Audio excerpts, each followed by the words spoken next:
السلام علیکم dear listeners, کیا حال ہے اور آپ سب کی روزے کیسے جا رہے ہیں؟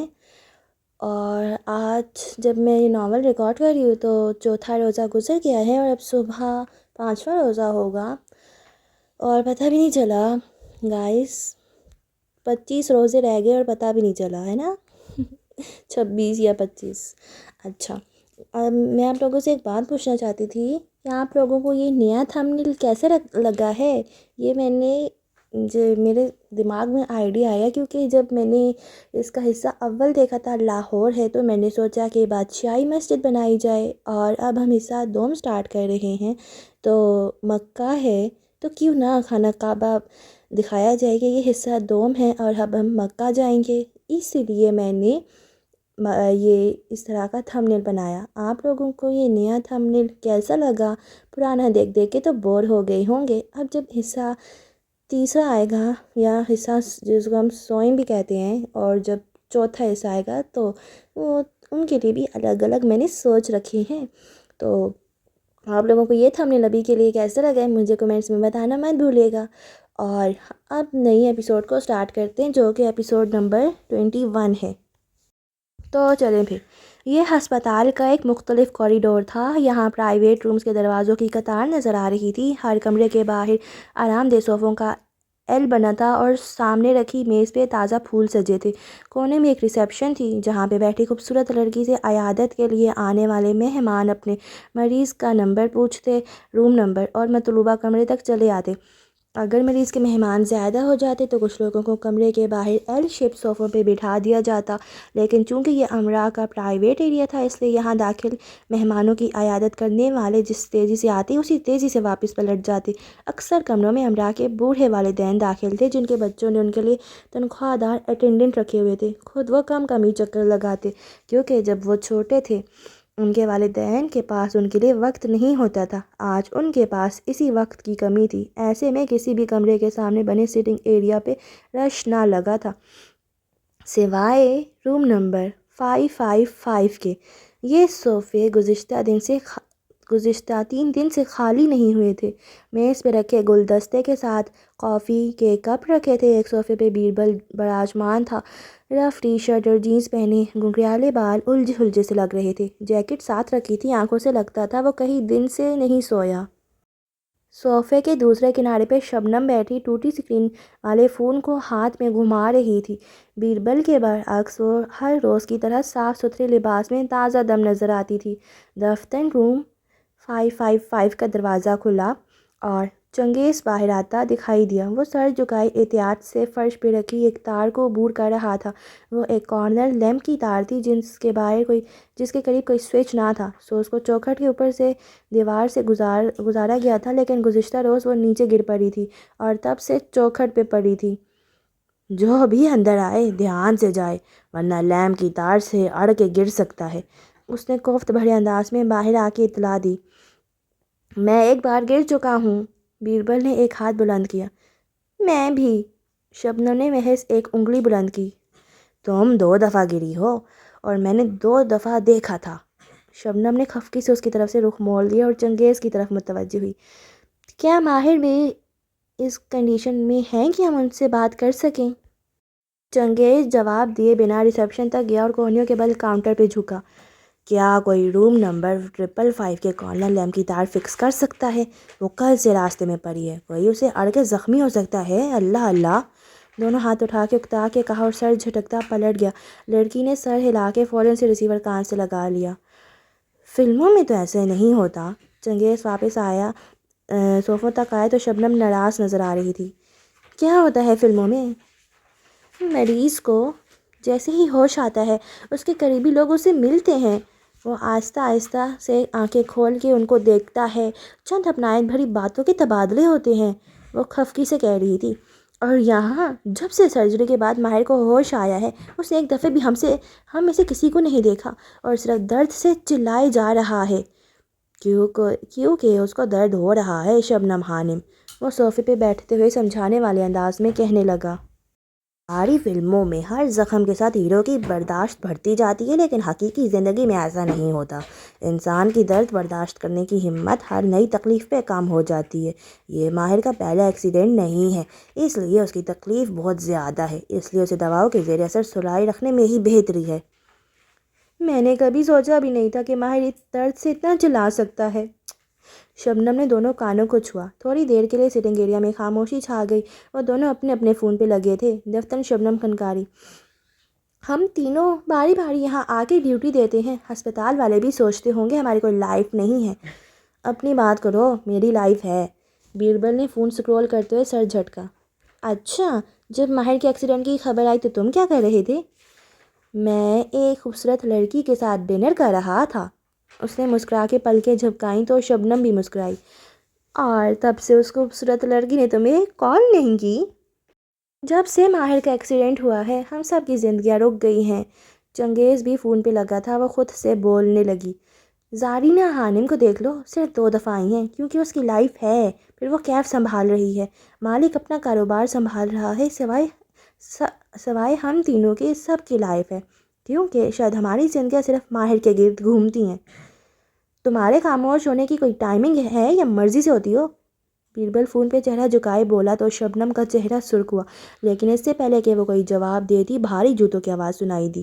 ان تینوں نے سر اٹھا کے اس طرف دیکھا۔ عبد المالک فرید سامنے سے چلے آ رہے تھے۔ ان کا سوٹ آج بھی بے شکن تھا، سفید بال جل سے جمے تھے اور چہرہ بے تاثر تھا۔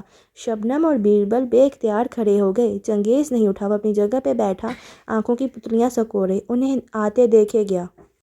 ماہر کیسا ہے؟ مالک ایک صوفے پہ بیٹھا اور ٹانگ پہ ٹانگ جما لی۔ اس کی حالت سٹیبل ہے، لیکن سرجری کے بعد سے اس کو بہت تکلیف ہو رہی ہے، اس لیے اسے زیادہ وقت سیڈیٹڈ رکھتے ہیں۔ بیربل واپس بیٹھتے ہوئے دھیمی آواز میں بتانے لگا۔ چنگیز بغور ان دونوں کے چہرے دیکھ رہا تھا۔ یہ وہی ٹانگ ہے؟ مالک کا لہجہ خشک تھا۔ بیربل نے سر کو ہلکی سی جنبش دی اور بند دروازے کی طرف اشارہ کیا۔ تم اس سے مل سکتے ہو؟ جب وہ ہوش میں آئے گا تب مل لوں گا، مجھے اس کو چیختے چلاتے دیکھنا پسند نہیں ہے، مالک دو ٹوک انداز میں کہہ کے بند دروازے کو دیکھنے لگا۔ نظریں دروازے پہ لکھے نمبر پہ تھیں، 555، ماہر کا لکی نمبر۔ یہ کمرہ کس نے منتخب کیا تھا؟ شبنم نے ایک ہاتھ اونچا کیا۔ مالک نے خاموش نظر اس پہ ڈالی اور واپس دروازے کو دیکھنے لگے۔ چند لمحے خاموشی سے گزرے، پھر بیربل کھنکارا، مجھے لگتا ہے ماہر کو کسی نے مارنے کی کوشش کی ہے۔ یقیناً اس مصیبت کو بھی خود اسی نے دعوت دی ہوگی۔ ان کا لہجہ سرد اور بے تاثر تھا، جذبات سے مکمل عاری۔ آپ اتنے دن سے کہاں تھے؟ چنگیز کی نظریں ان پہ جمی تھیں۔ مالک نے چہرہ موڑ کے اسے دیکھا۔ اور تم کون ہو؟ باش کامسر چنگیز، یعنی چیف انسپکٹر چنگیز۔ اس نے والیٹ کھول کے اپنا بیج دکھایا۔ گردن خود بخود اکڑ گئی۔ میں ضرور بتاؤں گا کہ میں اتنے دن سے کہاں تھا چنگیز آفندی، لیکن میں ابھی فلائٹ سے آیا ہوں اور میں تھکا ہوا ہوں۔ ماہر فرید کی چپتی نظریں اس پہ جمی تھیں اور لب مکینیکی انداز میں ہل رہے تھے۔ پہلے میں زارا کے اپارٹمنٹ جاؤں گا، وہاں فریش ہوں گا، پھر میں ڈی جی ایمنڈ گنال مدرولو ترکش پولیس سروس کے ساتھ شہر سے باہر جنگل میں شوٹنگ کے لیے جاؤں گا۔ چنگیز کی کمر سیدھی ہوئی۔ ہم کچھ دیر کے لیے ٹیکنیکل شوٹنگ کریں گے اور پھر میں اس سے پوچھوں گا کہ سریار کا بش کامسر میرے بھتیجے کے ایکسیڈنٹ کی تفتیش کے بجائے ہسپتال میں بیٹھا کیا کر رہا ہے۔ میں ابھی آیا تھا۔ چنگیز تیزی سے اٹھ کھڑا ہوا، رنگت بدلی تھی۔ ہم اس کار کو ڈھونڈنے کی کوشش کر رہے ہیں۔ مجھے تمہاری پروگریس رپورٹ تمہارے باس سے مل جائے گی باش کامسر بے۔ ٹانگ پہ ٹانگ جمائے بیٹھے مالک نے کندھے اچکا دیے۔ اس کی برفیلی نظریں چنگیز کے وجود میں پیوست ہو رہی تھیں۔ بیربل فرید کے چہرے پہ ہلکی سی مسکراہٹ ابھر کے مدعوم ہوئی۔ میں چند ضروری کام نپٹا کے آتا ہوں۔ چنگیز نے سر کو خم دیا اور ان دونوں سے نگاہ ملائے بغیر تیزی سے لفٹ کی طرف بڑھ گیا۔ مالک بے، شبنم کھنکاری، وہ ماہر کا بہت اچھا دوست اور… کیا میں نے تم سے پوچھا ہے شبنم؟ وہ اب اس کی طرف متوجہ ہوئے۔ اس نے جلدی سے نفی میں سر ہلایا اور اٹھ کھڑی ہوئی۔ میں ماہر کو دیکھتی ہوں۔ وہ جلدی سے 555 کا دروازہ کھول کے اندر غائب ہوئی۔ دروازہ بند ہوتے ہی مالک نے کچھ کہنے کے لیے لب کھولے، لیکن بیربل نے ہاتھ اٹھا کے اسے روکا۔ ایک منٹ۔ وہ غور سے کچھ سن رہا تھا۔ لمحے بھر بعد اندر سے ٹھڈے کی آواز آئی اور پھر شبنم کا آؤچ، اور یہ ہوئی ہیٹرک۔ بیربل نے مطمئن سی سانس خارج کی اور پھر مالک کی طرف متوجہ ہوا۔ تم کچھ کہہ رہے تھے؟ کیا اس کی ٹانگ ٹھیک ہو جائے گی؟ وہ بغور بیربل کو دیکھ رہا تھا، آنکھوں کی برف ویسی ہی تھی۔ یہ گزشتہ ایکسیڈنٹ سے بدتر تھا، لیکن ڈاکٹرز کہہ رہے ہیں وہ چند ماہ میں اپنے قدموں پہ کھڑا ہو جائے گا۔ چند ماہ؟ وہ بیربل کو نہیں دیکھ رہا تھا، وہ چہرہ موڑے مخالف سمت میں کمروں کی قطار کے سامنے رکھے خالی صوفوں کو دیکھ رہا تھا۔ مالک، وہ ٹھیک ہو جائے گا، پریشان مت ہو۔ بیربل بغور ان کا چہرہ دیکھتے ہوئے نرمی سے بولا۔ انہوں نے بس سر کو جنبش دی۔ تمہارے پاس اس لڑکی کا نمبر ہے؟ مالک نے چونک کے اسے دیکھا۔ کون سی لڑکی؟ وہی جس کو ماہر نے تمہارے کہنے پہ چھوڑ دیا تھا، کشمالہ۔ اس کی آنکھوں میں کچھ جتاتا ہوا تھا۔ ہاں ہے، کیوں؟ مالک کا چہرہ ویسا ہی تھا۔ اس کو کال کر کے بتا دو کہ ماہر کا ایکسیڈنٹ ہوا ہے، شاید وہ آنا چاہے۔ اب تم اپنے بھائی کے لیے ہمدردی طلب کرو گے؟ بیربل پہ جمی ان کی آنکھوں میں ملامت ابھری تو اس کے ماتھے پہ بل پڑے۔ کیا تم اسے کال کر سکتے ہو؟ نہیں، کیونکہ ماہر ایسا کبھی نہیں چاہے گا کہ وہ اسے اس حالت میں دیکھے۔ میں اسے تم سے زیادہ جانتا ہوں بی۔ یا شاید تم اسے بتانا نہیں چاہتے۔ بیربل کی آنکھوں میں جھنجھلاہٹ ابھری۔ اور ہاں، ماہر کو معلوم ہے کہ تم نے اس لڑکی کا ریستوران بکوایا تھا۔ اسے بہت پہلے معلوم ہو جانا چاہیے تھا، اس نے کاغذات پہ خود دستخط کیے تھے۔ عبدالمالک فرید اسی طرح پرسکون بیٹھے رہے، ان کے ہاتھ صوفے کے ہتھ پہ نادیدہ پیانو بجا رہے تھے۔ اس کے آنے سے شاید وہ جلد تندرست ہو جائے، کیا تم ایسا نہیں چاہتے؟ اب کے بیربل نے لہجے کو بدل کے کہا۔ کوئی لڑکی کسی مرد کو تندرست نہیں کر سکتی، بہتر ہوگا تم اپنی توانائی اپنے بھائی کا خیال رکھنے پہ صرف کرو۔ اسی لہجے میں کہہ کے مالک نے اپنا موبائل نکالا اور اینک ناک پہ لگاتے ہوئے چہرہ اسکرین پہ جھکا دیا۔ بیربل بڑبڑاتے ہوئے رخ موڑ کے بیٹھ گیا۔ مبین منزل کے ڈرائنگ روم کی کھڑکی کے آگے سے آدھا پردہ ہٹا تھا اور سرما کی دھوپ اندر آ رہی تھی۔ خزاں نے بہت سے پتوں کو خشک کر کے گرا دیا تھا، لیکن ماں کے سدا بہار پودے ویسے ہی کھڑے تھے۔ فضا میں دھوئیں جیسی اسموک کی ملاوٹ بھی شروع ہو چکی تھی۔ ایسے میں ڈرائنگ روم کی خاموشی کو باہر سے آتے کسی پرندے کی سیٹی چیر رہی تھی۔ ایک گوں کا چھوٹا اور ایک بہت طویل آواز میں وقفہ آیا تو صوفے پہ بیٹھی کشمالہ نے نظر اٹھا کے اسے دیکھا۔ سامنے بڑے صوفے کے کنارے پہ زیاد سلطان بیٹھا تھا، پولو شرٹ کے اوپر پوری آستین کا سویٹر پہنے، سر جھکائے وہ آگے ہو کے بیٹھا تھا۔ جب سے میری امی بیمار ہوئی ہیں میں آپ کی کیفیت سمجھ سکتا ہوں، عجیب بے بسی ہے، کروں تو کیا کروں؟ اس نے چہرہ اٹھا کے کشمالہ کو دیکھا تو آنکھوں میں اداسی تھی، وہ اس اداسی کو پہچانتی تھی۔ علاج کروا رہے ہیں؟ وہ فکر مندی سے اسے دیکھ رہی تھی۔ اس کا گلابی سفید چہرہ میک اپ سے پاک تھا، بال اونچی پونی میں بندھے تھے اور پیروں میں عام سلپرز تھے۔ سادہ شلوار قمیض کے اوپر کندھوں پر شال لپیٹے ہوئے تھی۔ سرما ابھی ٹھیک سے شروع نہیں ہوا تھا اور گھر کے اندر ہیٹر کی ضرورت نہیں پڑتی تھی۔ سب کر رہا ہوں کشمالہ، لیکن وہ تندرست نہیں ہے اور میرا خوف ہر دن بڑھتا جا رہا ہے۔ اسے لگا اس کے سامنے زیاد سلطان نہیں، اس کا اپنا وجود بیٹھا ہے، 6 ماہ پہلے کا وجود، ڈاکٹر ووہرا کے کلینک میں بیٹھی ڈری سہمی لڑکی۔ وہ ٹھیک ہو جائیں گی، میں دعا کروں گی۔ وہ ہلکا سا مسکرائی۔ وہ بھی مسکرا دیا، پھر غور سے اسے دیکھا۔ آپ کیسی ہیں؟ کھڑکی کے پار پرندے کی لمبی سی گونج پھر سے سنائی دی۔ وہ کہیں قریب ہی تھا، لیکن پردہ آدھا برابر ہونے کی وجہ سے دکھائی نہیں دے رہا تھا۔ میں ٹھیک ہوں، چند گھنٹے ٹھیک گزرتے ہیں، ماں یاد سے نکل جاتی ہیں، پھر اچانک یاد آتا ہے کہ ماں چلی گئی ہیں اور یہ حقیقت کسی ہتھوڑے کی مانند سر پہ لگتی ہے۔ ایسی تکلیف ہوتی ہے کہ لگتا ہے دل پھٹ جائے گا، ایسی گھٹن کہ دل چاہتا ہے زور زور سے چیخوں، اور پھر چند گھنٹے کے لیے وہ بھول جاتی ہیں اور میں اپنے کاموں میں مصروف ہو جاتی ہوں۔ یوں یہ سائیکل چلتا رہا ہے۔ میں سمجھ سکتا ہوں آپ کے اس کیفیت سے گزر رہی ہیں۔ اسے سمجھ میں نہیں آ رہا تھا جیسے کہ وہ کیا کہے۔ وہ بھیگی آنکھوں سے مسکرا دی۔ اکثر میں بھول جاتی ہوں کہ اب وہ نہیں ہیں۔ گھر میں داخل ہوتی ہوں تو پہلا خیال ان کے پاس جا کے انہیں سلام کہنے کا آتا ہے۔ شام کی چائے میں ان کا ایک کپ زیادہ بنا دیتی ہوں۔ رات کو ان کی انسولین نکالنے کے لیے فریج کھولتی ہوں تو یاد آتا ہے کہ اب کسی دوا کی ضرورت نہیں رہی۔ آپ ٹھیک نہیں ہیں؟ وہ فکر مندی سے اسے دیکھ رہا تھا۔ میں جانتی ہوں میں ٹھیک نہیں ہوں، لیکن میں خود کو ٹھیک کر لوں گی۔ اس نے گہری سانس لے کر آسمان میں سر ہلایا، کیونکہ اب میرے پاس ایک مقصد ہے۔ پرندے کا گونگ زور سے بلند ہوا اور پھر خاموشی چھا گئی۔ زیاد ناسمجھی سے اسے دیکھ رہا تھا۔ کیسا مقصد؟ میں اس عامل کو ڈھونڈوں گی جو اتنے عرصے سے میرے پیچھے پڑا ہے۔ پہلے وہ مجھے صرف نقصان پہنچانا چاہتا تھا، پھر اسے میری ماں پہ بھی جادو کیا، انہیں تکلیف دی۔ حلق میں آنسوؤں کا گولا ٹکنے لگا، لیکن وہ بہت ضبط سے انہیں نیچے دھکیل گئی۔ آپ اسے کیسے ڈھونڈیں گی؟ وہ حیران تھا۔ بتایا تو آپ مجھے منع کریں گے، کہیں گے کہ ایسے لوگوں کے پیچھے نہیں جانا چاہیے، ان سے دور رہنے میں بھلائی ہے نا؟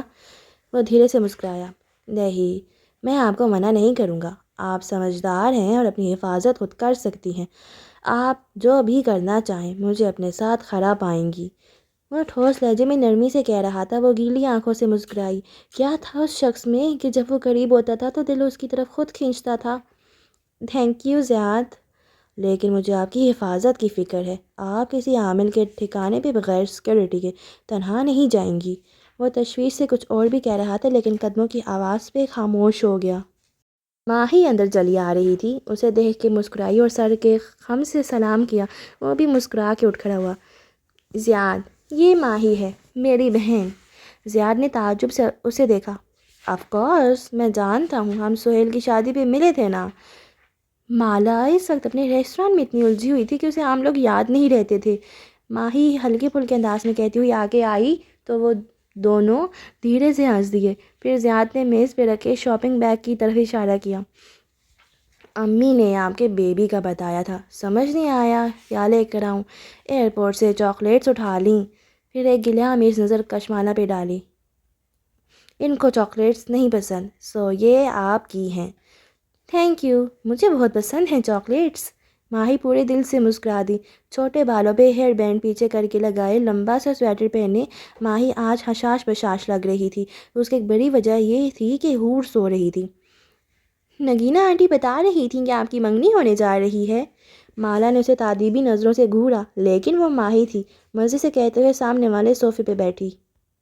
زیاد سلطان کے چہرے پہ ایک سایہ سا لہرایا، لیکن وہ پھیکا سا مسکرایا۔ امی بیمار ہیں اور ابو کی خواہش ہے کہ… اس نے بات ادھوری چھوڑ دی۔ ڈرائنگ روم میں ایک تناؤ بڑی خاموشی چھائی رہی کہ باہر سے آتی گٹر گونج نے ایک دفعہ پھر اسے توڑ دیا۔ چلیں، مبارک ہو۔ ویسے آپ کی اگلی کتاب کہاں پہنچی؟ مالا کی نگاہیں پڑھ کے اس نے خوشگوار انداز میں موضوع بدل دیا۔ لکھ رہا ہوں۔ وہ جیسے ایک دم بہتر محسوس کرنے لگا۔ میں نے پہلے آپ کی کتاب کتنی دفعہ خریدنے کی کوشش کی، لیکن میرا کارڈ آپ کی ویب سائٹ پہ کام نہیں کر رہا تھا۔ میں آپ کو ایک کاپی بھیج دوں گا۔ وہ مسکرایا، لیکن آٹوگراف کے ساتھ، اوکے؟ ماہی مسکرا کے مزید کچھ کہتی، لیکن دور کہیں سے ننھی حور کے رونے کی آواز آئی۔ اس کے چہرے کی ساری خوشگواریت ہوا ہو گئی، جھنجھلا کے وہ اٹھی۔ ماں اتنی تکلیف برداشت کر کے بچے کو دنیا میں لاتی ہے، اوپر سے اس کی شکل باپ پہ چلی جاتی ہے، اچھا مذاق ہے۔ مالا ہنس دی، زور سے کھلکھلا کے۔ ہنسنے سے اس کا چہرہ مزید گلابی ہوا۔ وہ مسکرا کے اسے دیکھے گیا۔ اصل میں حور کی آنکھیں ماں جیسی ہیں، لیکن نقش بات کے جیسے ہیں، اور ماہی سے یہ ہضم نہیں ہو رہا، حالانکہ اکثر بچے باپ پہ ہی جاتے ہیں۔ وہ جو اسے دیکھ کے مسکرا رہا تھا، اس بات پہ مسکراہٹ پھیکی ہوئی۔ لیکن میں نہیں گیا۔ کچھ تھا اس کے لہجے میں جو اداس کر دینے والا تھا۔ میرے ابا بہت گورے اور خوبصورت تھے، اور امی سے ان کی شادی زبردستی ہوئی تھی۔ انہیں امی کا رنگ پسند نہیں تھا۔ میری رنگت بھی میری امی پہ چلی گئی، اس لیے ان کو… اس نے ایک دفعہ پھر بات ادھوری چھوڑ دی۔ زیاد، چھوڑے میرے کمپلیکسز کو۔ وہ زخمی سا مسکرایا۔ آپ اس عامل کو ڈھونڈنے کی بات کر رہی تھیں۔ میں نے اس کو خواب میں دیکھا تھا، اس کا اسکیچ بنایا تو یاد آئی یہ میرے اسکول کا چپراسی ہے۔ ایک اسکول چپراسی آپ کو کیوں نقصان پہنچانا چاہے گا؟ مالا نے جواب نہیں دیا۔ وہ کھڑکی کی طرف دیکھنے لگی۔ گڑ گوں کی آواز اب دھیمی ہو چکی تھی، لیکن مسلسل گفتگو میں خلل ڈال رہی تھی۔ اب وہ کہاں ہے؟ اسی شہر میں ہوگا، کل اسکول جا کے اس کا پتہ معلوم کروں گی۔ لیکن آپ تنہا نہیں جائیں گے اس کے پاس، ایسے لوگ خطرناک ہو سکتے ہیں، موہت کو ساتھ لے کر جائیے گا۔ وہ تشویش سے کہہ رہا تھا۔ موہت کو جادو اور جنات کی باتوں سے چڑ ہے، پہلے مجھے بھی تھی، اور ماہی اپنی بیٹی کو اکیلا نہیں چھوڑ سکتی۔ پھر ایک دم وہ چونک کے اسے دیکھنے لگی۔ آپ چلیں گے میرے ساتھ؟ وہ ایک دم خاموش ہوا تو اسے اپنی جلد بازی کا احساس ہوا۔ سوری، آپ یہاں پہ اپنی لان برانڈ کی کیمپین کے لیے آئے ہیں اور تھوک نکلا اپنی منگنی کے لیے، اور ایسے میں آپ کو اپنے کاموں میں الجھا لوں تو اچھا نہیں لگے گا۔ ویسے بھی مجھے ڈر نہیں لگتا، میں کہیں بھی اکیلے جا سکتی ہوں اور میں آپ کے ساتھ چلوں گا۔ وہ مسکرا کے بولا تو وہ جو تیزی سے وضاحت دے رہی تھی رک گئی، ایک دم بہت سا بوجھ کندھوں سے اتر گیا۔ اتنا وقت کیسے نکالیں گے؟ آپ کے لیے وقت نکل آئے گا۔ زیاد کی نظریں اس پہ جمی تھیں اور آواز میں کرچیاں سی تھیں۔ لمحے بھر کے لیے کچھ کہہ نہیں سکی، پھر جیسے وہ سنبھلا، ویسے بھی اگر یہ وہی عامل ہے جو میری ماں پہ جادو کر رہا ہے تو میں اسے ضرور ڈھونڈنا چاہوں گا۔ اس کی بات نے ماحول میں ایک دم سے بڑھتے تناؤ کو تحلیل کر دیا۔ کشمالہ نے گہری سانس لی۔ مجھے یقین ہے کہ یہ وہی ہے، نہ صرف آپ کی امی بلکہ مجھ سے جڑے ہر انسان پہ جادو میں ملوث یہی شخص ہے۔ میں کرسڈ ہوں زیاد، اور جب کوئی انسان ایک دفعہ کرسڈ ہو جائے تو اس کے قریب آنے والے ہر انسان کو وہ جادو چھونے لگتا ہے۔ اسی لیے آپ نے شادی سے انکار کیا تھا، آپ نہیں چاہتی تھی کہ آپ کے وجود سے لپٹا جادو مجھے چھوئے۔ وہ زخمی سا مسکرایا، اس نے آسمان میں سر ہلا دیا۔ میرے قریب جو بھی آئے گا یہ جادو اس کو اپنی لپیٹ میں لے لے گا۔ مجھے نہیں معلوم ایسا کیوں ہے، لیکن یہ میرا دل کہتا ہے۔ میں اس جادو کا مرکز ہوں، وہ عامل صرف مجھے نقصان پہنچانا چاہتا ہے، میں اپنی وجہ سے مزید کسی کو ہرٹ نہیں ہونے دینا چاہتی۔ کاش آپ مجھے یہ پہلے بتا دیتیں۔ جو لوگ آپ سے محبت کرتے ہیں وہ آپ کو آپ کی ہر قرض کے ساتھ قبول کرتے ہیں کشمالہ، وہ دھیرے سے بولا۔ اس سے پہلے کہ وہ کچھ کہتی اس نے تیزی سے بات بدل دی۔ بہرحال وہ سب ماضی میں ہے، اب آگے بڑھنے کا وقت ہے اور اس عامل کو روکنے کا۔ وہ گھڑی دیکھتے ہوئے کہہ رہا تھا، آپ کو جب میری ضرورت ہوگی میں ایک فاصلے پہ ہوں گا۔ وہ متانت سے کہتے ہوئے اٹھ کھڑا ہوا، وہ بھی ساتھ ہی کھڑی ہوئی۔ تھینک یو زیاد، آپ کا کہنا ہی کافی تھا۔ وہ دونوں آمنے سامنے کھڑے تھے۔ زیاد کا فون تھر تھرانے لگا۔ آفس سے کال آ رہی ہے، میں چلتا ہوں۔ ٹھک ٹھک، اب گر گوں کے ساتھ شیشے بھی بجنے لگے۔ یہاں کچھ ہے، وہ چونکا۔ مالا تیزی سے کھڑکی تک آئی اور پردہ کھینچ کے ایک طرف کیا، پھر متلاشی نظروں سے لان کو دیکھا دائیں بائیں، اور تبھی اس کی نگاہ کھڑکی کے نچلے حصے پہ پڑی۔ وہاں مینڈیر پہ ایک فاختہ نڈھال پڑی اپنی چونچ سے شیشے کو مسلسل بجا رہی تھی۔ اس نے جلدی سے شیشے کا پرت سلائڈ کیا تو ایک دم ٹھنڈی ہوا اندر آئی۔ وہ نیچے جھکی اور دونوں ہاتھوں میں فاختہ کو اٹھا کے اونچا کیا۔ اس کا ایک پر زخمی تھا اور اس پہ خون جمع تھا۔ میرے اللہ! اس نے جلدی سے سلائڈنگ ڈور بند کی اور مڑی تو دیکھا وہ فکر مندی سے اسے دیکھ رہا تھا۔ کیا یہ زخمی ہے؟ یہ اتنی دیر سے ہمیں بلا رہی تھی، ہم سمجھ نہیں سکے۔ وہ صوفے پہ بیٹھ گئی اور اسے گود میں لٹا دیا، پھر اس کا پر احتیاط سے اونچا کر کے دیکھا، وہاں کٹ لگا ہوا تھا جس پہ خون جمع تھا۔ اس کی نظریں فاختہ کے پنجوں تک گئی، ان میں ایک ٹہنی پھنسی ہوئی تھی۔ یہ اپنے گھونسلے کے لیے ٹہنی لے کر جا رہی تھی۔ یہ ایک ماں ہے اور اس کے بچے اس کا انتظار کر رہے ہوں گے۔ وہ سر جھکائی اس کے پر کا معائنہ کرتے ہوئے کہہ رہی تھی۔ زیاد سلطان اداس مسکراہٹ کے ساتھ صوفے پہ بیٹھی لڑکی کو دیکھے گیا جس کی ساری توجہ زخمی پرندے کی طرف تھی۔ اس کا خون پھر سے تھر تھرانے لگا۔ میں چلتا ہوں، مجھے اس کی خیریت کی خبر دیجیے گا۔ اس نے سر اٹھائے بغیر گردن ہلا دی۔ اب وہ بک کو آواز سے دیکھ کر موہت کا فرسٹ ایڈ باکس منگوا رہی تھی۔ اس کا دھیان بڑھ چکا تھا، گود میں رکھی فاختہ درد سے ہلکا ہلکا چلا رہی تھی۔ زیاد مزید کچھ کہے بنا باہر نکل گیا۔ لاؤنج میں ہور کا فیڈر ہاتھ میں لیے فارمولا مکس کرتی ماہی نے خاموش نظروں سے اسے جاتے دیکھا اور پھر اپنے موبائل کو بخت کسی کی شان میں بڑبڑا کے اس نے فیڈر بچی کے منہ میں ڈال دیا۔ کمرہ نمبر 555 کے سامنے رکھے صوفے رات کے اس پہر خالی تھے۔ شبنم نے آنے کا کہا تھا لیکن ابھی تک پہنچی نہیں تھی۔ بیربل کچھ دیر اس کا انتظار کرتا رہا، پھر دروازہ کھول کے کمرے کے اندر چلا آیا۔ کمرے میں نائٹ بلب جلا تھا۔ اندر دوسرا قدم رکھتے ہی اس کا پیر تار سے الجھا اور اسے زور کا ٹھڈا آیا۔ بدقت دیوار کا سہارا لے کر وہ گرتے گرتے بچا۔ زیر لب ہسپتال والوں کے لیے چند کلمات کہہ کے اس نے آہستہ سے دروازہ بند کیا اور پھر اس پرتعیش کمرے کو دیکھا جس میں اس کا بھائی گزشتہ چند روز سے مقیم تھا۔ کمرے کے 2 حصے تھے۔ آغاز میں ایک بڑا سا سٹنگ ایریا بنا تھا جس میں چند صوفے رکھے تھے۔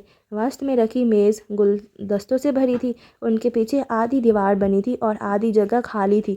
خالی حصے سے کمرے کا دوسرا حصہ دکھائی دیتا تھا جہاں مریض کا بیڈ رکھا تھا۔ آدھی دیوار کے باعث بیڈ یہاں سے آدھا دکھائی دیتا تھا۔ بیربل چھوٹے چھوٹے قدموں سے چلتا آگے آیا یہاں تک کہ وہ بیڈ کی پائندی کے ساتھ آ رکا۔ اس حصے میں ایک طرف بیڈ رکھا تھا، سامنے ایک صاف دیوار تھی جس پہ اونچائی پہ ٹی وی نصب تھا۔ ٹی وی کے عین نیچے اسٹڈی ٹیبل اور چیئر رکھی تھی۔ بیڈ کے دائیں طرف ایک دیوار پہ گھیر فرنچ کھڑکی تھی جس کے پار دور تک پھیلا استنبول دکھائی دیتا تھا۔ کھڑکی کے مکمل عرض جتنا ایک طویل کاؤچ اس کے ساتھ لگا تھا۔ کونوں میں زرد کارنر لیمپس جل رہے تھے اور سارے کمرے سے تازہ پھولوں کی خوشبو آ رہی تھی۔ بیڈ پہ ماہر ایسے لیٹا تھا کہ گردن پہ کالر چڑھا تھا اور چہرے پہ لگے نیل اور کٹ واضح دکھائی دیتے تھے۔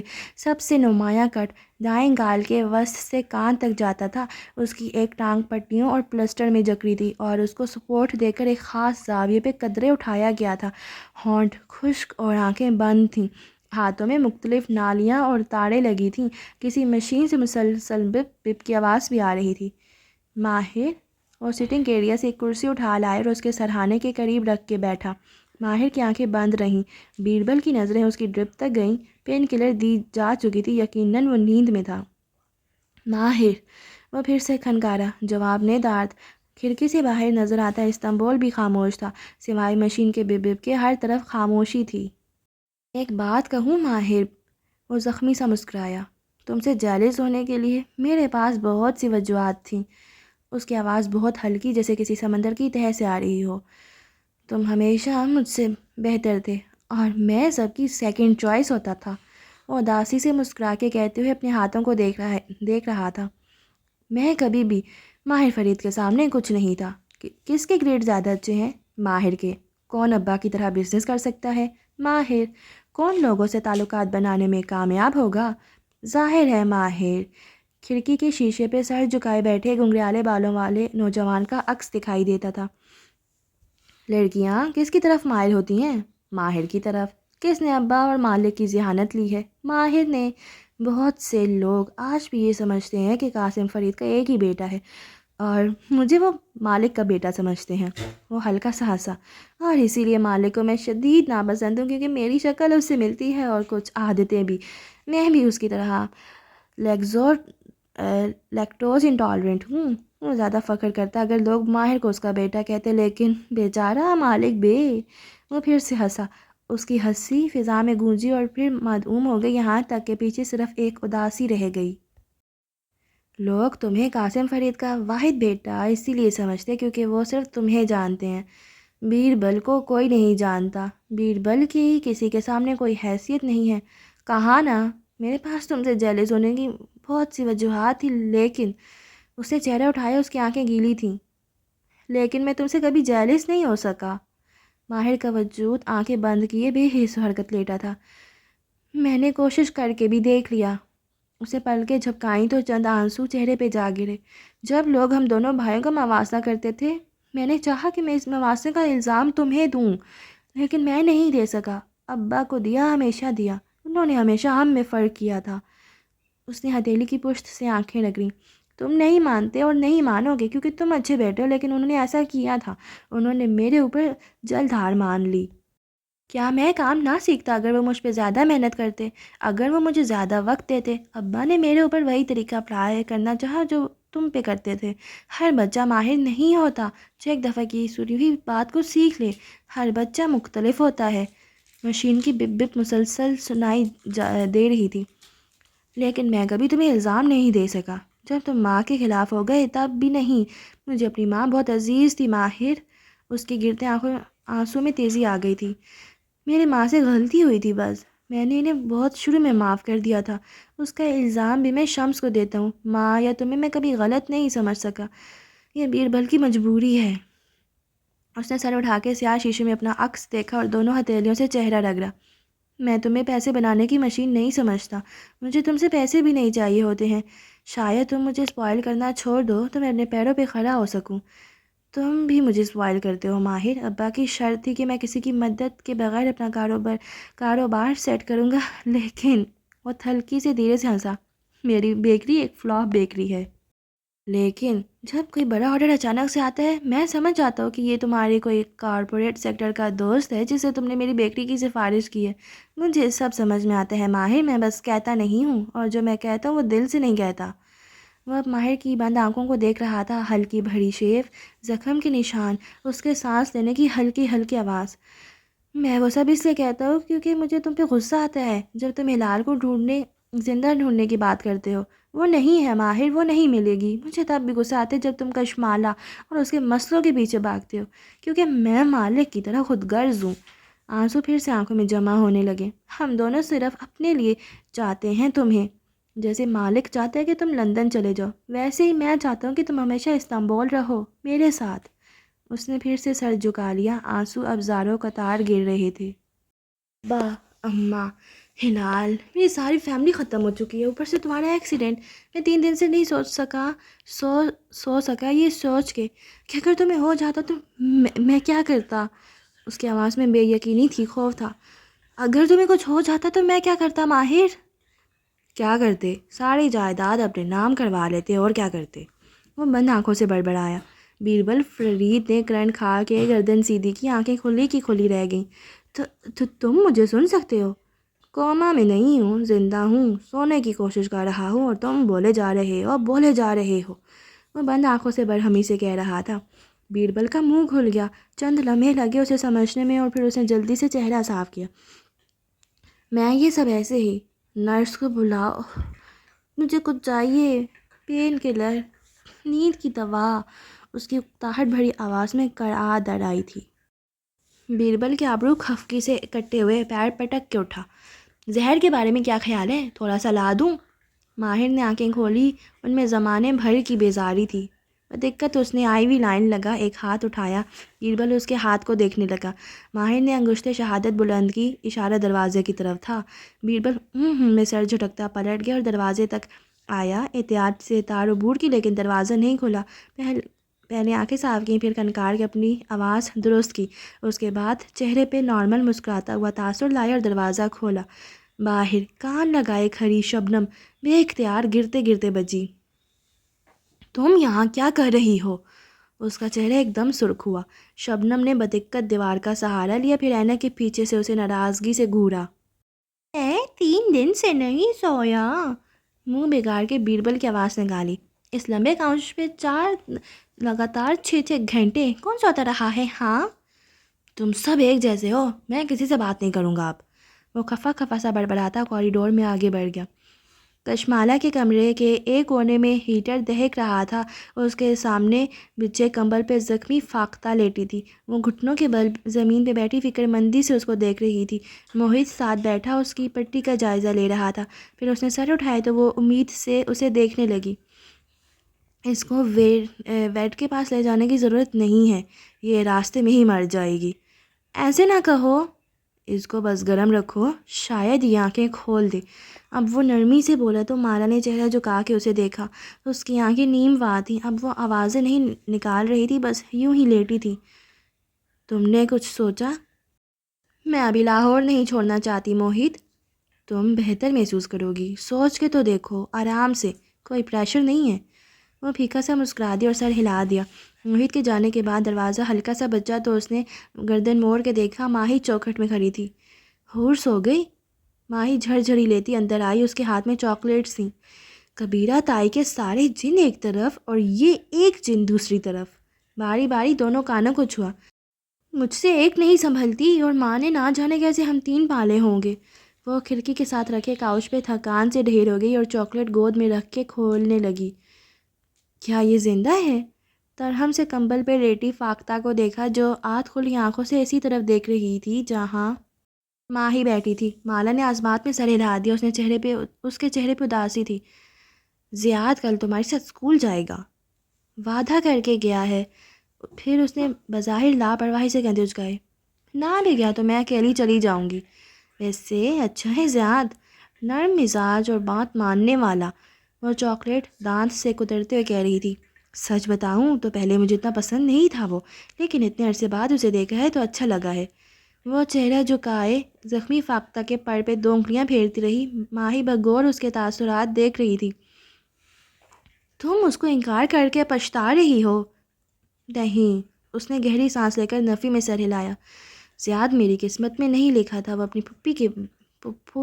اپنے پھپھو کی بیٹی کا مقدر تھا، اسی کو ملے گا۔ مجھے لگتا ہے وہ یہ شاید اپنے ابو کی وجہ سے کر رہا ہے، ورنہ وہ اب بھی تمہیں پسند کرتا ہے۔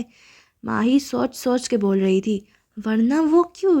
تمہارے ساتھ اسکول جا رہا ہے، شاید وہ تمہارے قریب رہنے کا بہانہ ڈھونڈ رہا ہے۔ وہ ایک اچھا دوست ہے اور کچھ نہیں۔ پھر اس نے ماہی کی گود میں رکھی چاکلیٹس کو دیکھا اور مسکرا دی۔ زیاد کلائی ہوئی چاکلیٹس اچھی لگی ہیں تمہیں؟ ماہی نے کبھی چاکلیٹس اور گوسپ کو انکار نہیں کیا۔ وہ مزے سے مسکرائی، پھر ایک اس کی طرف بڑھائی۔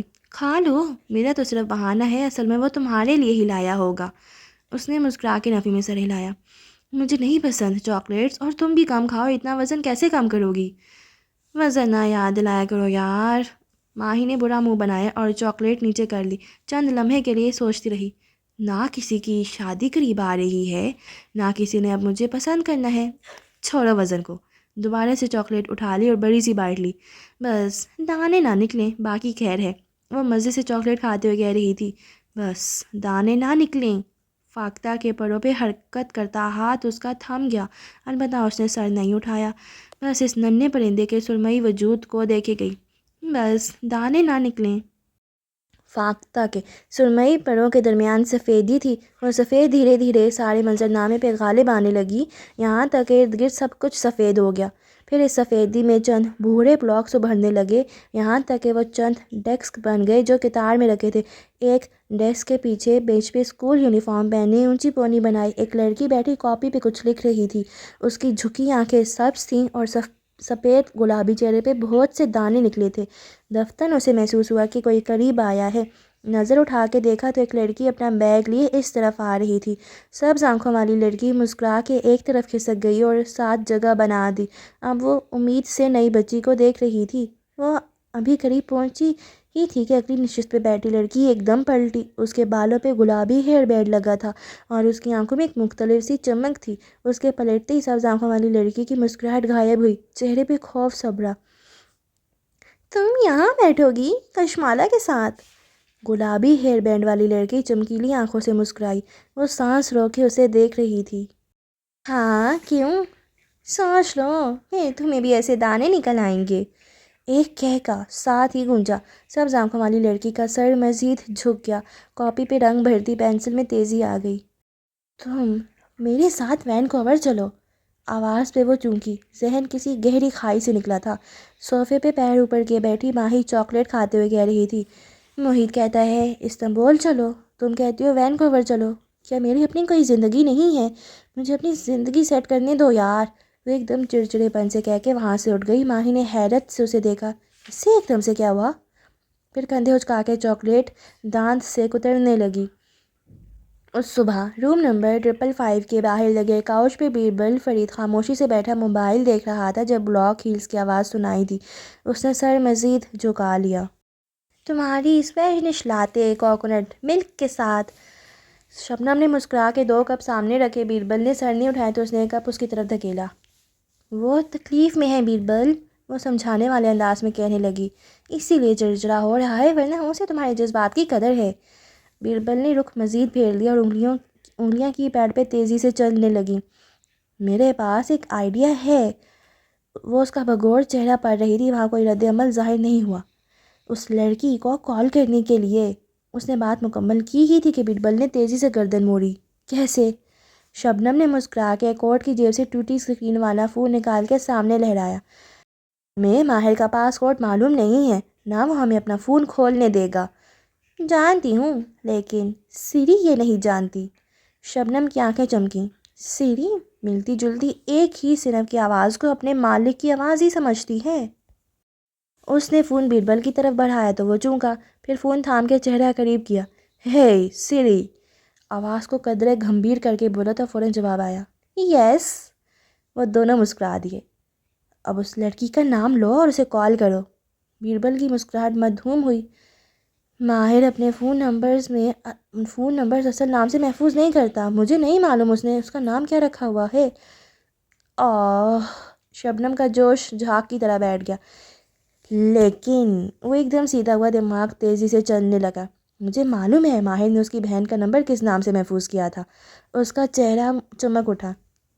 ہے سری، موبائل ہونٹوں کے قریب کر کے بولا، کال 1 in 50۔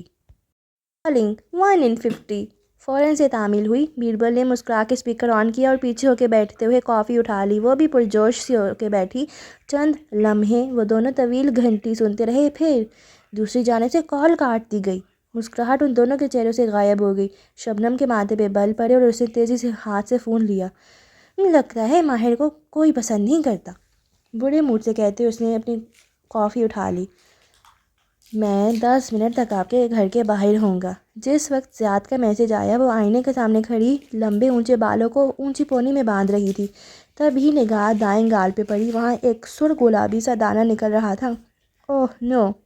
اس نے کوفت سے سنگھار میں اس کا دراز کھولا، ایک پیکٹ باہر نکالا جس میں بہت سے پمپل سٹکرز رکھے تھے۔ ایک ننھا سا گولڈ سٹکر اتار کے دانے پہ چسپاں کیا اور پھر گہری سانس لی۔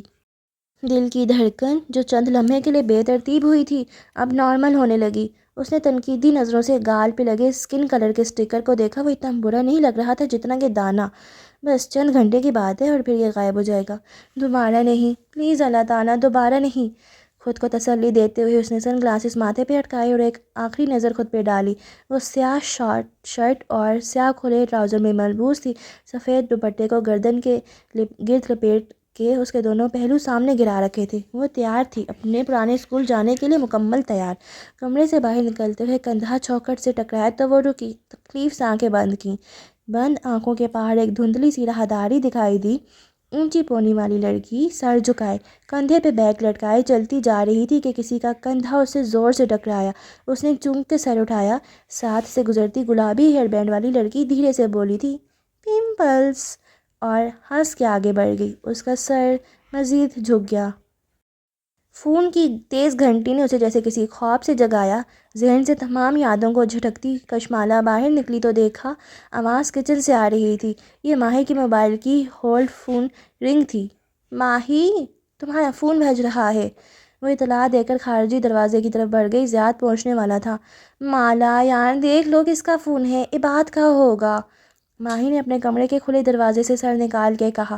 اس کا لہجہ چڑچڑا اور حلیہ اول جلول سا تھا۔ پس منظر میں حور کے رونے کی آواز آ رہی تھی۔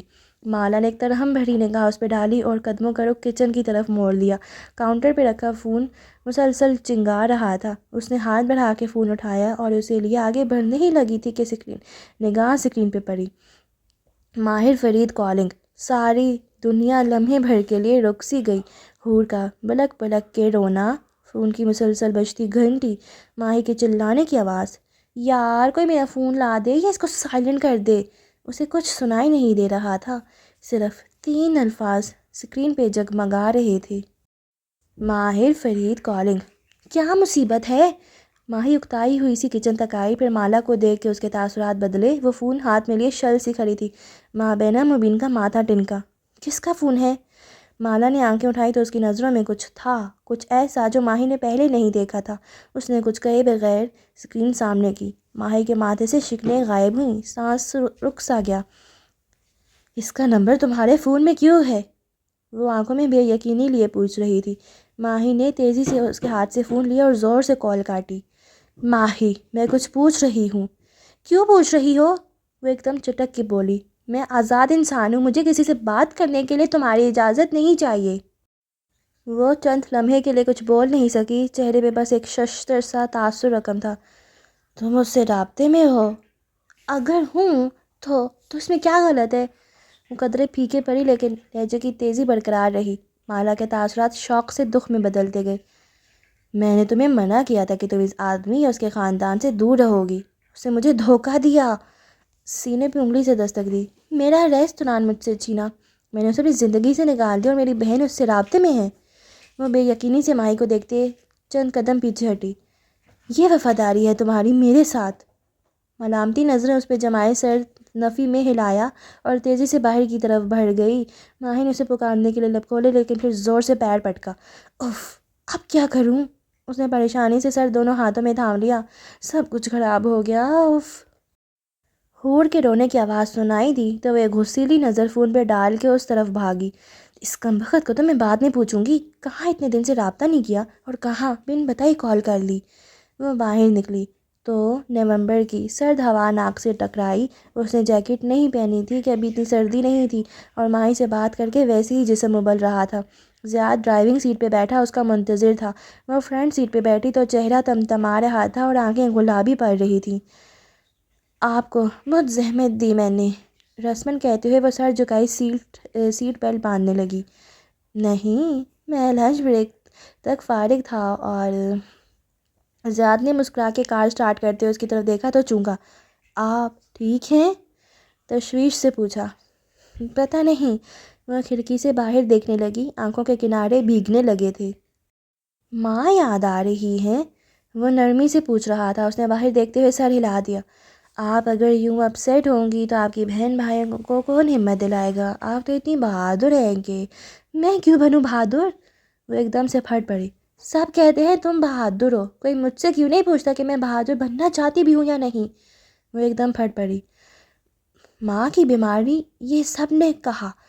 تم بڑی بہن ہو، تمہیں سب کچھ جوڑ کے رکھنا ہے، یہی کہا تھا سب نے جب میری ابو کی ڈیتھ ہوئی تھی۔ کشمالا، تم بڑی ہو، تم نے سب کو سنبھالنا ہے۔ کیوں؟ میں نے اپنے لیے بڑی بہن کا رول نہیں چنا تھا۔ کوئی اپنی مرضی سے بڑا نہیں بنتا، سب ہمیں زبردستی بہادر بناتے ہیں۔ وہ سامنے دیکھتے ہوئے بھیگی آنکھوں سے کہہ رہی تھی۔ وہ تحمل سے اسے سن رہا تھا۔ موہت اپنا صرف سوچ رہا ہے، لڑکا ہے نا، جہاں دل چاہا منہ اٹھا کے چلا گیا۔ اور ماہی، اس کا لہجہ روندنے لگا، جب ذمہ داری کی بات ہو تو میں بڑی بہن بن جاتی ہوں، لیکن جب میری بات کا مان رکھنے کا معاملہ ہو تو وہ اپنی مرضی کرتی ہے۔ سب یہاں اپنی مرضی کرتے ہیں۔ اس نے ناک سے گیلی سانس اندر کھینچی۔ لڑائی ہوئی ہے بہن سے؟ یہ دونوں سب فیصلے اپنی سوچ کے لیے لیتے ہیں، بہتری کے لیے، میری نہیں۔ میں ان کے لیے کیا کرتی ہوں کسی کا احساس نہیں ہے۔ بول بول کے اس کا گلا خشک ہونے لگا، آنسو لڑک کے گال پہ لگے پمپل سٹکر کو بھگونے لگے۔ وہ آپ سے بہت محبت کرتے ہیں، اور مجھے یقین ہے یہ صرف کوئی غلط فہمی ہوگی جو جلد دور ہو جائے گی، وہ نرمی سے کہہ رہا تھا۔ وہ چند لمحے گہرے سانس لیتی رہی، پھر ٹیشو سے آنکھیں صاف کیں۔ سوری، میں کچھ زیادہ ہی بول گئی۔ آپ جا کے احساس ہوا۔ آپ چاہیں تو پھر ہم کسی دن بھی جا سکتے ہیں، اس نے فراق دلی سے پیشکش کی، لیکن کشمالہ نے سختی سے نفی میں سر ہلایا۔ نہیں، مجھے اور دیر نہیں کرنی، میں تنگ آ گئی ہوں اندیکھی چیزوں سے، مجھے جلد سے جلد اس سب سے نکلنا ہے، اور شکور میرا واحد کلیو ہے۔ زیاد نے اسمات میں سر ہلا دیا اور کار ریورس کرنے لگا۔ ہر کچھ دن بعد ماہر فرید کا ایک نیا کارنامہ معلوم ہوتا ہے۔ وہ کھڑکی سے باہر دیکھتے ہوئے الجھی الجھی سی سوچ رہی تھی۔ اس سے تو فن آتا ہے ذہنوں کو مینوپلیٹ کرنے کا، نہ جانے ماہر سے کیا کہتا ہوگا، اور اس کی باتوں پہ یقین کر لیتی ہوگی۔ یوف۔ اور اسی کے ساتھ گائز ہم شکور سے ملنے کل جائیں گے۔ آج کے ایپیسوڈ کو ادھر ہی اینڈ کرتے ہیں، مجھے دے اجازت۔ اور آپ کو آج کے ایپیسوڈ کیسی لگی ہے مجھے کمنٹس میں بتانا مت بھولیے گا۔ اپنا ڈھیر سارا خیال رکھیں۔ اللہ حافظ۔